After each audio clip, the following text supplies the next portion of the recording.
estándares de aprendizaje. El producto final de un proyecto puede tener diferentes formatos. Un folleto, una campaña, una presentación, una investigación científica, una maqueta.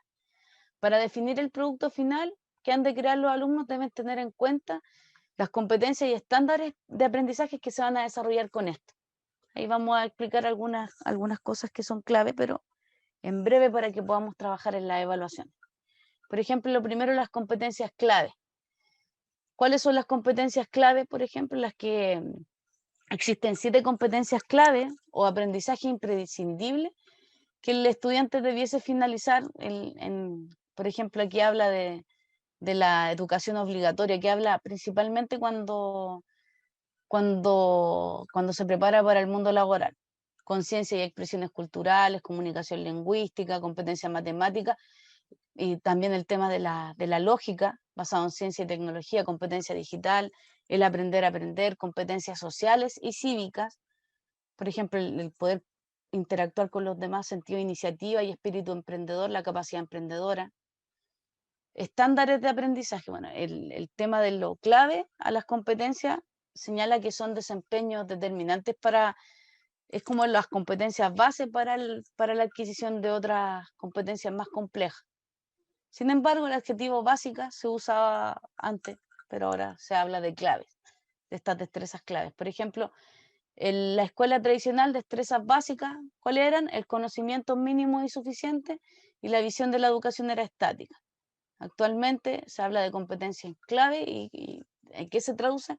En desempeños que promueven el aprendizaje permanente y una visión dinámica de la educación. O sea, hay algo que se moviliza y que es constante. Por eso es importante analizar esto de que hay desempeños que nos sirven para que adquieran competencias más complejas que otras. ¿Cómo se integran las competencias en el ABPRO? Bueno, debe cumplir un proyecto con ciertos criterios fundamentales. Debe tener sentido para los alumnos, deben percibir como algo que personalmente quieran hacer bien porque les importa, ya sea para solucionar un problema, etcétera, etcétera. Además, deben tener un propósito educativo, debe ser significativo acorde a los estándares de aprendizaje. El procedimiento que se ha de llevar a cabo para la integración de las competencias en el quehacer diario del aula, por ejemplo, son establecer un listado de acciones de aula que realiza el docente, relacionar estas acciones de aula con las competencias que se busca desarrollar, o sea, que tenga coherencia y tenga sentido entre lo que se hace y lo que ocurre.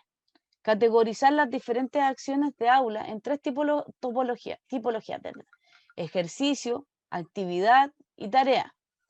¿Cuál es la diferencia? Un ejercicio es algo que podemos es algo que podemos ir repitiendo, ¿cierto? La actividad es algo que yo les doy, por ejemplo, puede ser pequeños desafíos. Tarea es algo que yo les doy que, por ejemplo, puedo calificar o puedo revisar. El ejercicio y la actividad tal vez podemos revisar entre todos, la tarea ya se vuelve parte más de lo individual y relacionarlas con las competencias. O sea, ¿qué competencias quiero ir desarrollando con todo esto que voy haciendo? Representar con gráficas la presencia que tienen en el aula los ejercicios, actividades y tareas, pero eso es como para yo ir viendo el peso de las competencias en cada una de las categorías. Por ejemplo, yo puedo ir viendo que a través de los ejercicios, por ejemplo, qué competencias más quiero desarrollar a partir de las actividades y así. Elaborar, por ejemplo, tal vez con los ejercicios quiero ir desarrollando el tema del conocimiento como tal. Con las actividades, la puesta en práctica, con las tareas puede ser o con las actividades, por ejemplo, el convivir con los demás.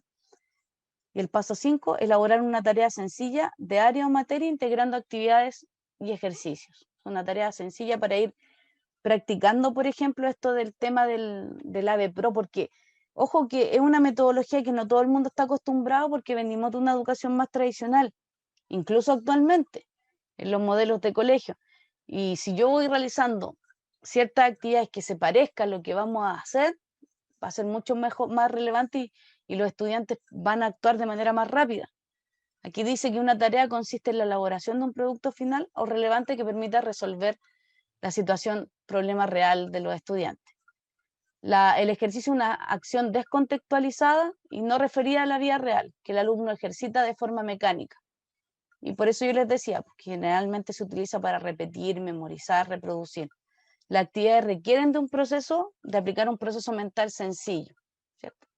y ya la tarea ya requiere una evaluación más individual, aunque se trabaje en grupo. O sea, yo evalúo el desempeño grupal, pero también el individual, y tiene una característica más social.